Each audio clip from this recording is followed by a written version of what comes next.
Ahmed Salah from Egypt.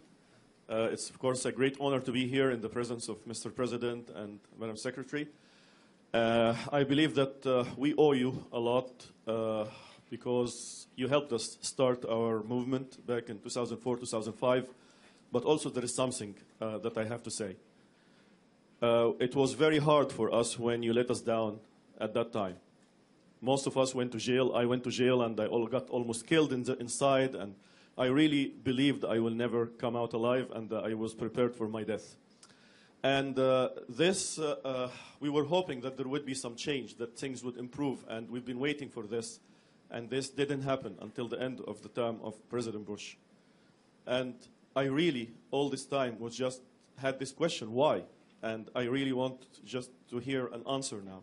If you could just tell us, why did you let us down after already things were starting to move, after we had so great hopes, and we were on the path that could have liberated Egypt and probably many other countries in the Arab world, even back, in the year 2005, 2006. Thank you very much. Thank you. Well, let me say that if we let you down, it was not for a lack of trying to hold you up.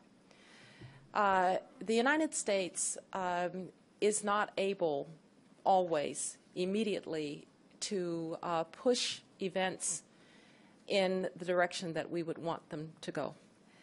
In a place like Iraq, where we overthrew a brutal dictator who was a threat to peace and international security, we had direct means to insist upon and to structure and help the Iraqi people get directly to democracy.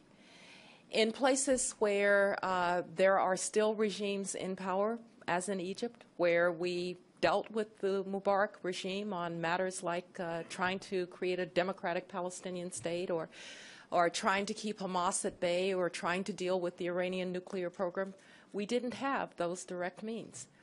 And so we tried, first and foremost, to speak for our values and continue to speak for our values throughout that entire period. We tried to give the Egyptian people the tools that they needed to speak for their own freedom.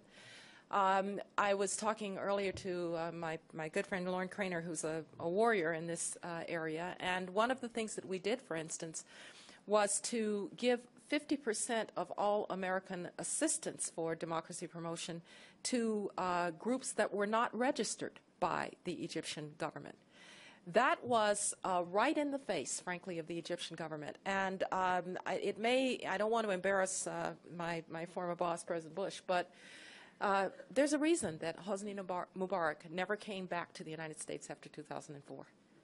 Imagine that. The American president cannot get the Egyptian president to come to the United States. There's a reason. And it didn't have to do with the Israeli-Palestinian conflict. It had to do with how we were dealing with the Egyptian revolution. And so we used the tools that we had.